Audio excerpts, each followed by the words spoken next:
Friends, स्वागत है आपका हमारे यूट्यूब चैनल M4M मैथमेटिक्स पर। आज हम सीखने वाले हैं समांतर माध्य निकालने की दूसरी विधि, जिसका नाम है कल्पित माध्य विधि। ठीक है, तो इसमें क्या है, दैनिक मजदूरी दी हुई है, आंकड़े दिए हुए हैं 500 से 520, 520 से 540, इसी प्रकार 600 तक आंकड़े गए हुए हैं। यहाँ पे श्रमिकों की संख्या दी हुई है, बारंबारता दी हुई है। अभी कल्पित माध्य विधि कहाँ पर लगाई जाती है? कल्पित माध्य विधि का उपयोग हम वहाँ पे करते हैं जैसे हमारे आंकड़े 500 से 520 यानी बड़े आंकड़े आते हैं। जब छोटे आंकड़े आते हैं तो हमने एक विधि का उपयोग किया था जिसका नाम था डायरेक्ट विधि। ये हमने इस पर क्वेश्चन भी किया था। ठीक है, ये विधि प्रत्यक्ष विधि कहलाती है। इसमें हमने आसानी से, छोटे आंकड़े थे हमारे, आंकड़े छोटे थे, इसलिए हमने इसमें प्रत्यक्ष विधि का उपयोग किया था। लेकिन जब आपके आंकड़े बड़े हो जाए, इस तरीके से बड़े आंकड़े आ जाएं, तो हम वहाँ पे समांतर माध्य निकालने के लिए कल्पित माध्य विधि का उपयोग करते हैं। तो देखिए, शुरू करते हैं इसे कैसे हम इसका उपयोग करेंगे कल्पित माध्य विधि लगाकर समांतर माध्य निकालने में। सबसे पहले अपने दैनिक मजदूरी जो आंकड़े हैं, वर्गीकृत आंकड़े हैं, उन्हें वर्गांतराल में लिख लेंगे। ये एक टेबल बना लेंगे इस तरीके से। सीरियल नंबर, वर्गांतराल, श्रमिकों की संख्या, फ्रिक्वेंसी FI से दिखा देंगे इसको, और वर्ग चिन्ह XI से दिखा देंगे। अभी यहाँ तक बताता हूँ क्या होगा, फिर आगे देखेंगे इसमें क्या करना है। सबसे पहले मैंने लिखा 500 से 520, ऐसे मैं वर्गांतराल डाल लेता हूँ।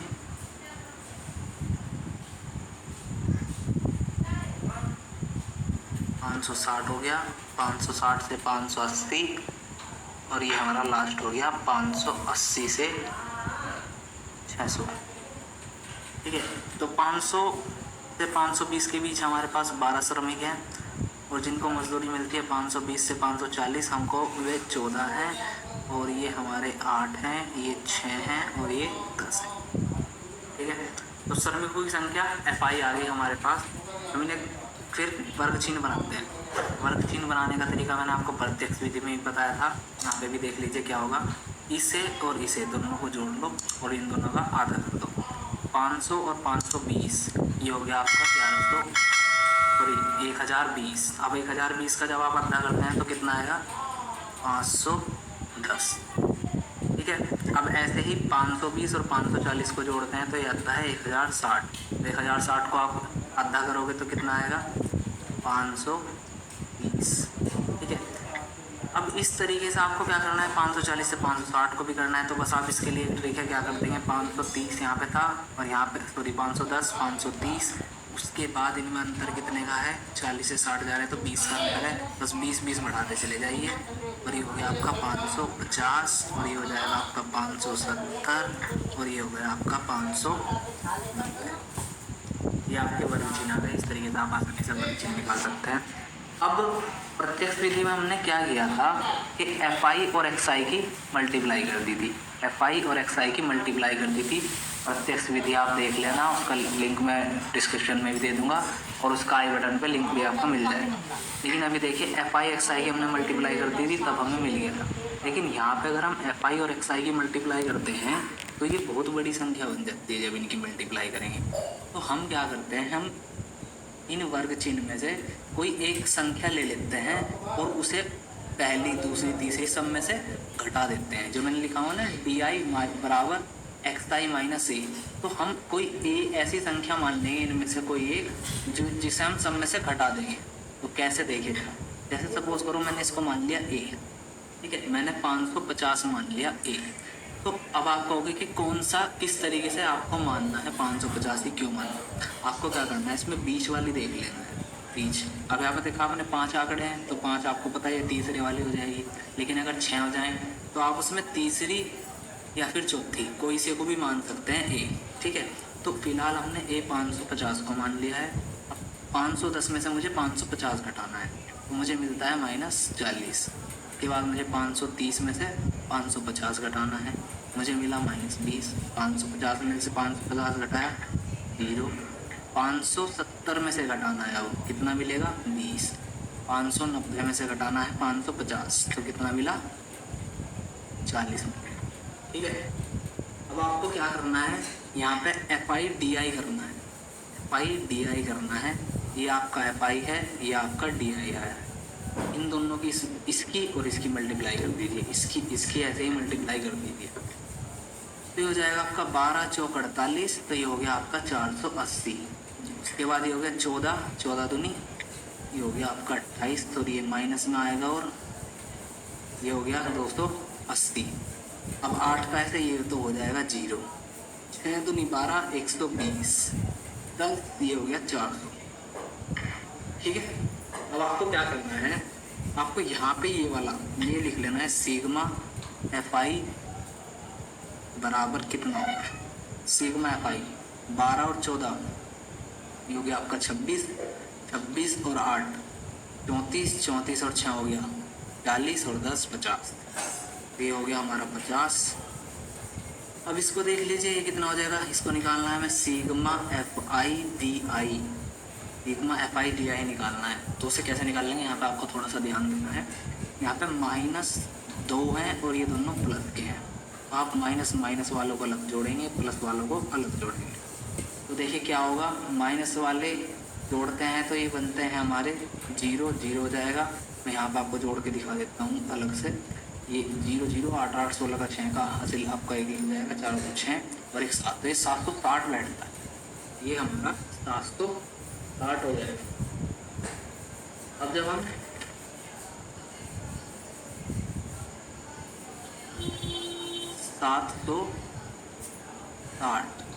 माइनस का था, इसमें हमें प्लस क्या करना है, ये नीचे वाला 120 और 400, तो 120 और 400 कितना हो जाएगा 520। ठीक है, तो 520 करना है हमें इसमें प्लस, तो ये माइनस का है प्लस का, तो जाहिर सी बात है माइनस होगा, तो ये 0 की 0 आ जाएगी, 6 में से 2 जाके आपका 4 बच जाएगा और यहाँ पे 7 में से 5 जाके 2 बच जाएगा, तो मतलब ये माइनस का 240 बच जाएगा। देखिए ये आया था 760, ये आया है 520, तो घटा के हमारा 240 रुपये, तो हमने लिखा सिग्मा एफ आई डी आई कितना आ गया आपका माइनस के 240, सिग्मा एफ आई डी आई हमारा माइनस के 240 आ गया है। ठीक है, अब सुनिए जरा, अब आपने फॉर्मूला क्या पढ़ा था, फॉर्मूला हमने डायरेक्ट मेथड में पढ़ा था, ये फॉर्मूला था हमारा x bar equals to x1 f1 plus x2 f2 plus ऐसे ही xn fn अपॉन में f1 f plus f2 plus f3, ये सारी फ्रिक्वेंसी थी। जो मेन फॉर्मूला बनता था वो था x bar equal to sigma f i x i upon sigma f i. ठीक है, लेकिन इसमें क्या होगा कि इसमें थोड़ा सा फॉर्मूला चेंज हो जाएगा, हमने क्या निकालना है सिग्मा एफ आई डी आई और यहाँ पे है सिग्मा एफ आई, तो हमारा जो फॉर्मूला है x बार का वो ये होगा कि x bar equals to sigma f i d i upon sigma f i. ठीक है, तो अब मेरी बात ध्यान से सुनना कि ये जो एक्स बार निकल रहा है वो किसका निकल रहा है, डी का, लेकिन हमें किसका निकालना है, सिग्मा एफ आई एक्स आई के जैसा ही निकालना है, मतलब हमें एक्स का निकालना है। तो आपको क्या करना है, आपने जो घटाया है, आपने जो ए घटाया है उस ए को आपको जोड़ देना है वापस यहाँ, तो यहाँ पे लिख देना है प्लस ए, तो आपका जो फॉर्मूला बनता है वो है x bar equals to sigma f i d i upon f i plus A. ठीक है, तो इसमें वैल्यूज़ पुट कर लेते हैं अब एक बार, यहाँ पे देखिए वैल्यूज़ क्या क्या होंगी, हमारी जो वैल्यू है वो है सिग्मा एफ आई तो 50 है और sigma f i d I minus 240 है। तो इसमें मैं आपको वैल्यू पुट करके दिखा देता हूँ, इसमें कैसे रखेंगे हम value, sigma f i d आई 240 बटे ये हो गया हमारा 50। ठीक है, ए की वैल्यू, ए क्या घटाया हमने, ए किसको मानना है 550, यहाँ पे हमने लिख दिया 550। ठीक है, बराबर आपने यहाँ पे 0 से 0 काट दिया। ठीक है, उसके बाद आपने क्या किया, 5 से आपने 24 को काट दिया, 5 से 24 को जब आप काटते हैं तो देखिए कितना आएगा, माइनस का आएगा जो भी आएगा, 5 से आपने 24 को काटा, 5 चौक 20। ठीक है, उसके बाद आपने पॉइंट लगाया और हो गया 5 8 40। ठीक है, प्लस 550। अब देखिए ये माइनस है ये प्लस है, तो 550 में से आपको 4.8 को घटाना है। ठीक है, तो जब आप 550 में से 4 इसको घटाते हैं तो देखिए किस तरीके से हम इसको घटाएंगे, मैं आपको घटा के दिखाता हूँ। 550 लिख लीजिए, पॉइंट लगाया, 0 बन लीजिए, पॉइंट के नीचे 8 यहाँ पे लिख दिया और 4 यहाँ पे आपको घटा 2 पॉइंट यहाँ पे आपने लिखा, यहाँ यहाँ पे इसे 0 दिया होगा, यहाँ पे 9 बचा, यहाँ पे कितना आ गया 5, यहाँ पे हो जाएगा 4 और यहाँ पे आ गया 5। हमारा आंसर फिलहाल कितना आ गया है 545.2।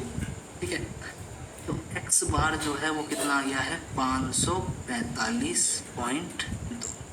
ठीक है, अगर आप इसे रुपए में लिखते हैं तो ये बन जाएगा 545 रुपये 20 पैसे। ठीक है, तो ये हमारा इसका आंसर हो गया है। अब आप इस तरीके से कल्पित माध्य से माध्य निकाल सकते हैं। इस नेक्स्ट वीडियो में हम पग विचलन विधि से इसी सवाल को हल करेंगे। पग विचलन विधि में क्या होता है हम इससे अगली वीडियो में सीखेंगे। तो इस प्रकार की वीडियो देखने के लिए सब्सक्राइब करें हमारे यूट्यूब चैनल फॉर मैथमेटिक्स को और बेल आइकन को भी प्रेस कर लें ताकि आने वाली वीडियो का नोटिफिकेशन आपको मिल जाए। धन्यवाद।